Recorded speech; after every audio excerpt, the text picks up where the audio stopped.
Have you ever been dreaming of a real winter wonderland?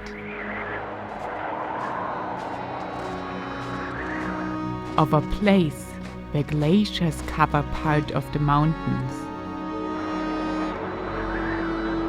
where the wind dances with clouds, and where snow wraps the rocky peaks like a soft blanket?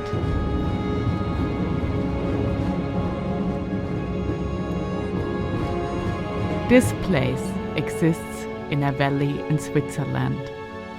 Welcome to Zermatt, a car-free village and a gem of the Alps.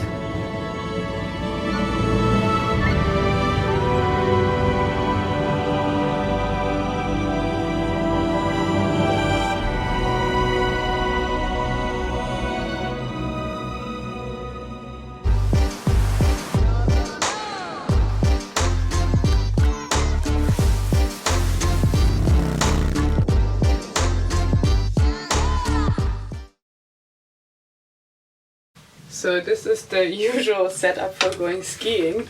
It's always a lot of stuff, and we're heading to Zermatt today.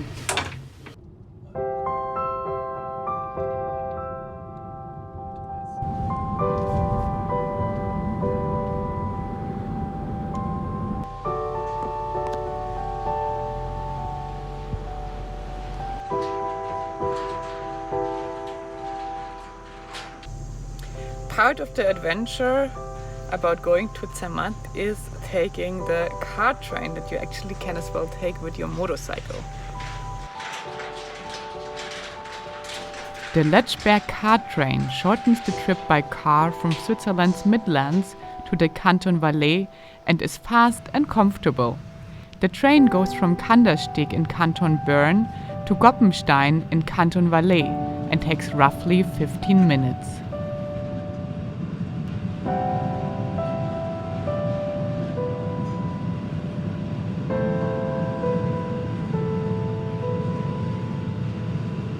If you travel to Zermatt by car, the village Täsch is your final destination. Your car has to be parked here, and you can either change to the Zermatt shuttle train or to a local taxi for the convenient arrival in the middle of car-free Zermatt. And that's the second part of the Zermatt adventure. You always go in electric cars in the city because there are no cars allowed. Yes, you heard right. There are only custom-made electric vehicles in Zermatt. Electric taxis,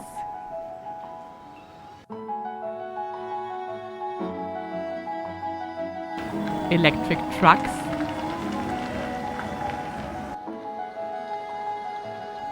and electric buses. But the licenses to operate these electric vehicles are very limited. So the choice of most locals is their electric mountain bikes. And yes, they even transport their skis on them.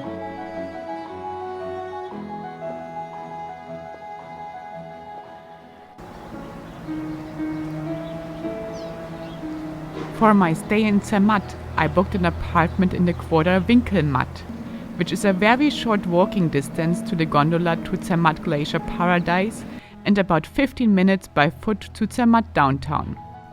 Winkelmatt is quiet and residential and situated at the end of Zermatt village, with amazing views on the surrounding mountains.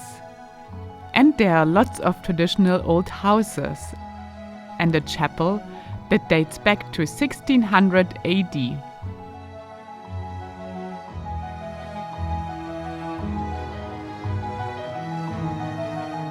If you want to find the perfect place to stay, you don't have to worry with your booking.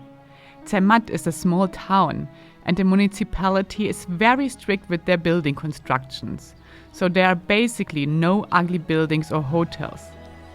Everything is only a 20 minutes walk away, no matter which quarter you book.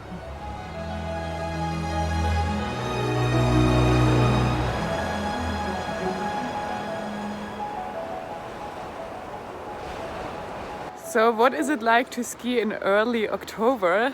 Actually, the landscape is super beautiful. The trees have a very nice color. And here behind me, here, you can see the famous Matterhorn. We'll go up now.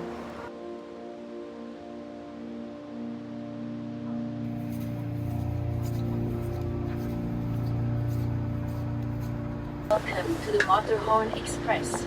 Enjoy the journey with Zermatt Bergbahnen to Trockener Steg via Furi and Schwarzsee.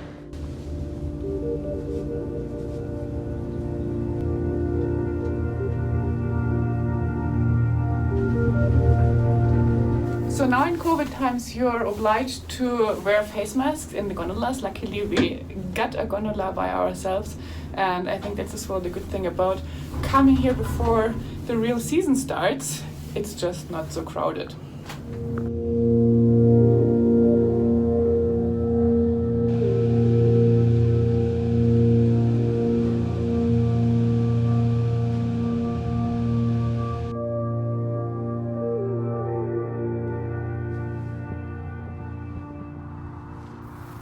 Once up at the peaks, I enjoyed the ski runs on endless slopes set against a spectacular alpine backdrop.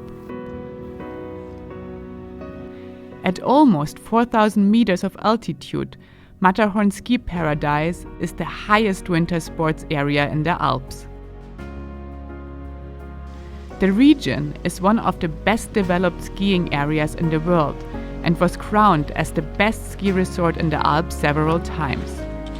52 transport facilities and 360 kilometers of slopes in winter are one of the reasons why Zermatt is so popular for winter sports.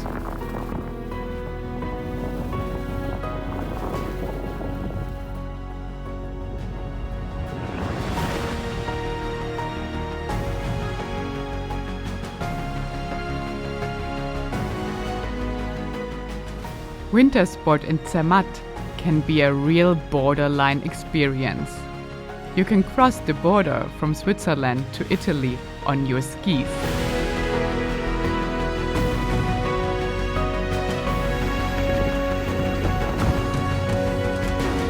For even more skiing mileage, Zermatt is linked to the slopes of Sardinia in Italy. Normally you can ski across the border, but unfortunately the skiing areas were kept separated this year due to COVID restrictions. But you can already get a glimpse of the Italian way of living by visiting the glacier field Plateau Rosa on 3,480 meters and having lunch at Rifugio Guide del Cervino. Having lunch at 3,500 meters with a nice view, that's just what you're doing in Zermatt.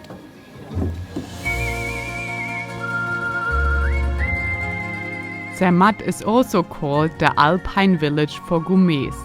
With over 100 restaurants and 50 mountain huts, there are endless choices. Due to COVID, we didn't visit any restaurants inside for dinner.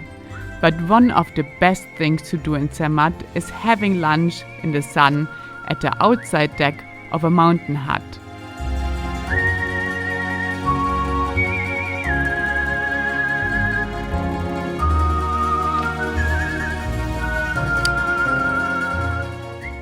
A must-try, the traditional Swiss potato rösti with cheese and egg, or one of the specialities of this part of Switzerland, a so-called Käseschnitte, which is the advanced version of the best sandwich you will ever have been served, because there is more melted cheese involved than actual bread. So good. Switzerland and Zermatt are expensive places, so we decided to rent an apartment, and due to COVID as well, we won't go to restaurants, so we're gonna make our own cheese fondue today.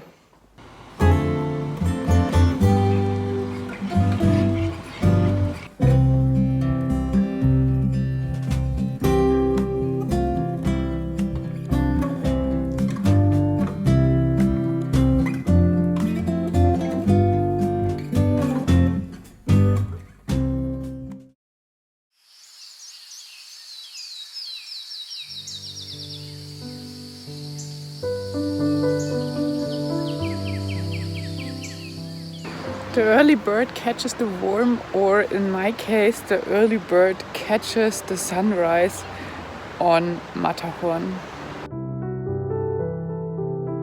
Matterhorn is one of the most famous mountains in the world.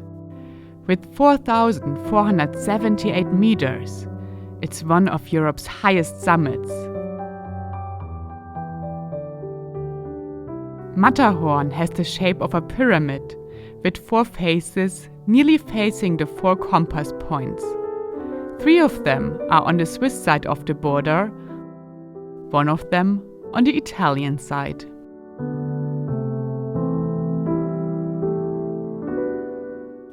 The first ascent of Matterhorn was in 1865 from Zermatt by a party led by Edward Whymper.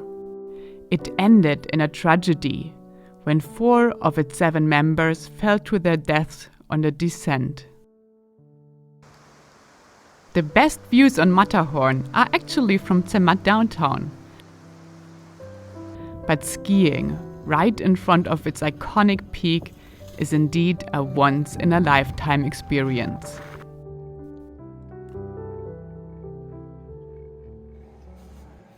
So I'm in the gondola now, and this gondola is called the Matterhorn Express, and that is why it's called like that. Here you see the Matterhorn, and you all might know this mountain that is very famous for Zermatt because of this here. Here on Toblerone, that is the famous Matterhorn. I started off my skiing day with a visit at the amazing ski test center of the station Trockener Steg. I got some new fancy skis that I would try the next few hours. Then I met Nathan from Zermattas, which is the best company in Zermatt if you are looking for tour guides from hiking to heli skiing or just a skiing teacher. Yes, he skis a bit better than me, but that didn't stop us from exploring Zermatt's amazing slopes together.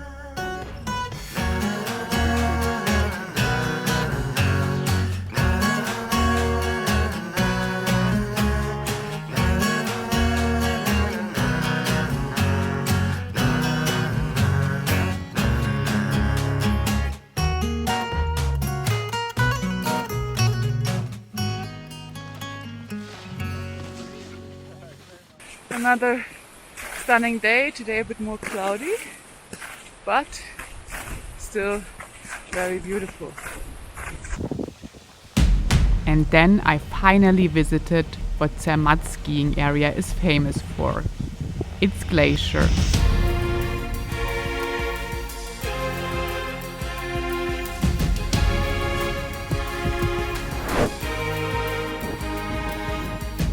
Travel up to Europe's highest mountain station on 3,884 meters.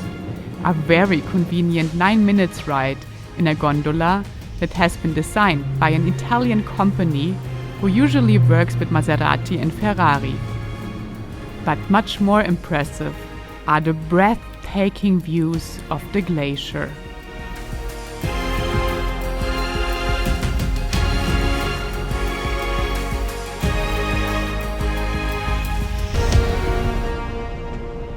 On the top of the glacier ride, I visited the viewing platform.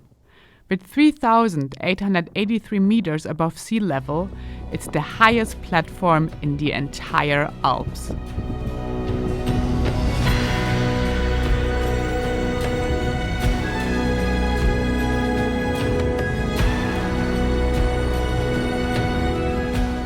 On a sunny day, you can spot 38 4,000-meter peaks and 14 glaciers of the French, Italian and the Swiss Alps. On a not-so-sunny day, you can listen to the howling wind and watch the spectacular dance of the clouds.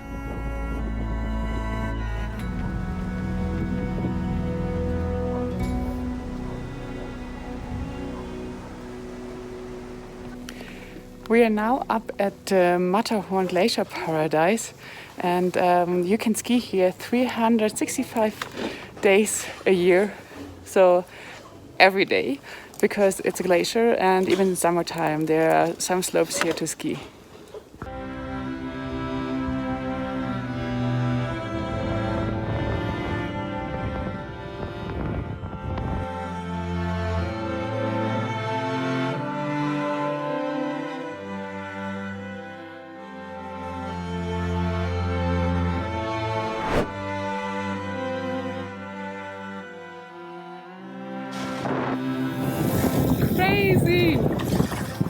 have the whole slopes for myself.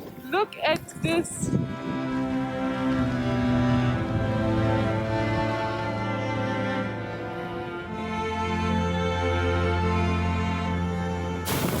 Pretty.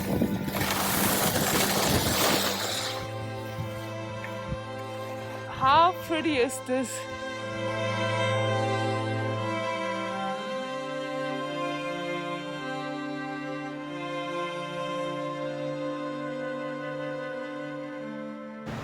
So we're staying a few days here in Zermatt, and that's actually quite nice because we don't only need to ski, we can as well explore downtown a little bit.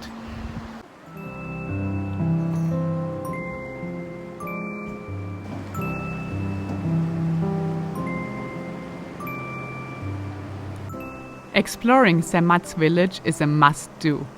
The village of Zermatt has been shaped by ancient traditions and modern tourism.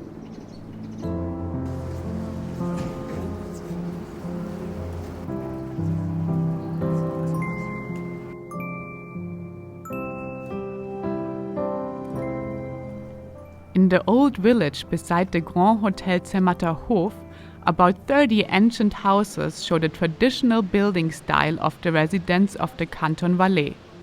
The barns and grain stores are up to 500 years old and a piece of living history that reveals how the mountain farmers of Zermatt once lived.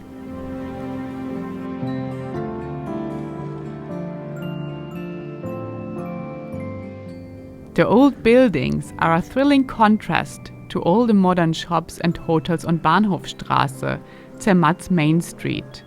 But even here, most houses were built the traditional way out of wood and offer a fairy tale backdrop.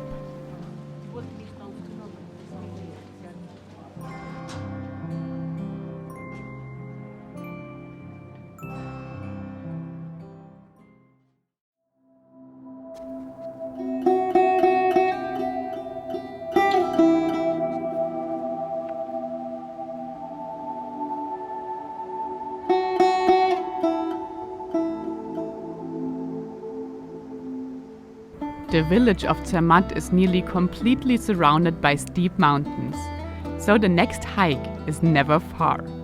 Just a few minutes up the hill from downtown Zermatt, you will find beautiful remote mountain paths that not only offer a great view on Zermatt village, but as well on old mountain huts and barns.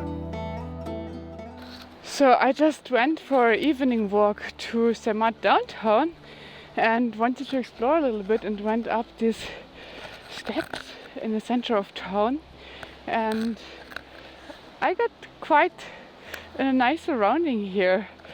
As soon as you leave the city, you're completely far away in the nature. It's super nice.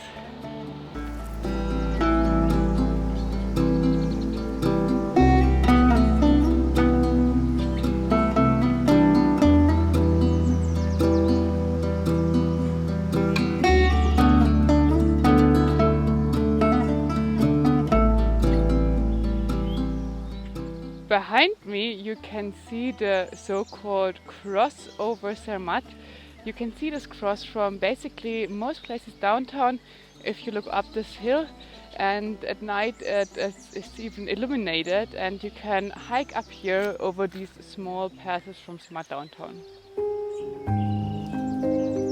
From the quarter Winkelmatt there is another nice hiking path that leads through the forest above Zermatt and has some entertaining stops for people all age. Not great for this time. Better to hold on here, I think. We are hiking a very nice little road above Zermatt from where we live in Winkelmatt, is the quarter called. And from here you always have a nice view on the city, and there are even some things that are special here. If you ever wondered why traveling with my travel partner is so much fun, it's maybe because of his secret musical talents.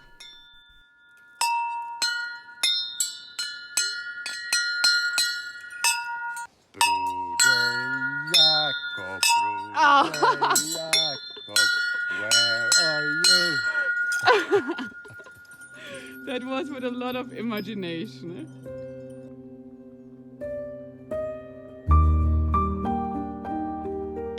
I hope you enjoyed this car and motorcycle-free winter journey to Zermatt.